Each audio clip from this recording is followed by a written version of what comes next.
Hi, this is Angela for economy.com, and I'm just going to quickly show you Firefox Mobile for the Nokia N900. Now I've got to be honest, I've been using it for a few days and I like it, but it's buggy. It crashes quite a bit and it's slow, but it's going to get bigger and better, I'm sure.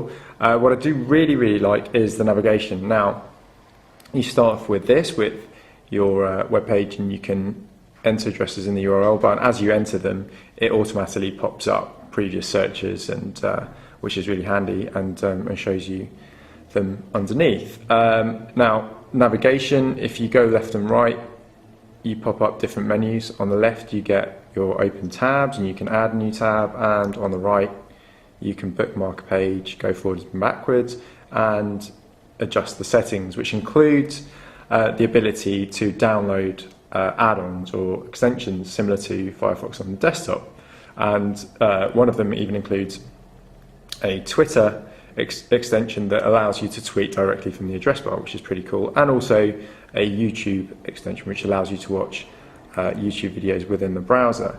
Now, as you can see, the layout, it renders everything pretty well. The layout of the page is pretty much as you would expect to see it on a desktop. Zooming isn't as slick as I'd like it to be. To zoom in and out you have to double tap. There's no pinching here. Double tapping works, but this screen isn't ideal. I kind of feel like it lets Firefox Mobile down a bit, but it works well enough. So let's just open a new tab. Okay, so I'll just show you the address bar. So if I start typing in YouTube, there you go, and it pops up underneath. And what you can also do is assign words to URL, so you don't have to type out the whole URL. You could type in YouTube and then press enter, and it could recognize that and automatically go to YouTube. So for example here, I've already searched for it before. I'll just click on YouTube at the top and it should start loading it. I should tell you that I'm running this over 3G, not Wi-Fi. Okay, so I'll then click on a video.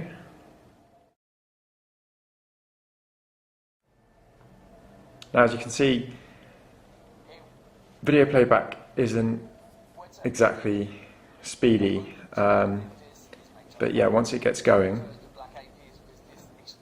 it's not terrible.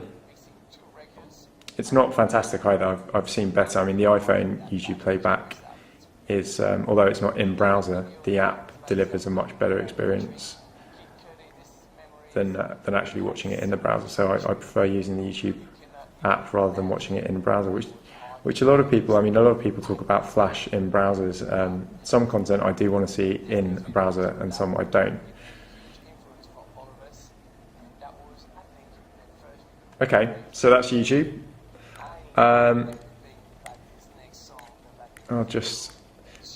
here's one thing that I don't really like about that, and that is when I want to leave this tab, I then have to, if I click that actually closes this whole thing down, which I've done several times, so you actually have to go to the right. And again, it's not always as fluid as you'd want it to be, and then you click on that cross and it should close that tab, and then you can go back there. And I mean, another noteworthy feature is that you can install an add-on called WeaveSync, which allows you to synchronize all your bookmarks and passwords with your desktop Firefox browser, and that means that you don't have to constantly enter in new URLs and bookmarks and go through that whole process. But overall, although it's great and I do like it, it still feels very buggy, and it just doesn't feel right. And I think that's a combination of the browser and the hardware and the N900. Of course, this is going to move on to other platforms. It's going to move on to Android and obviously other Nokia handsets in the future, hopefully. And I think that as time goes on, it will get better. But if you want to try it out for yourself, then visit the Firefox Mobile homepage, and you'll be able to download it from there. So there you have it. That's Firefox Mobile for the N900.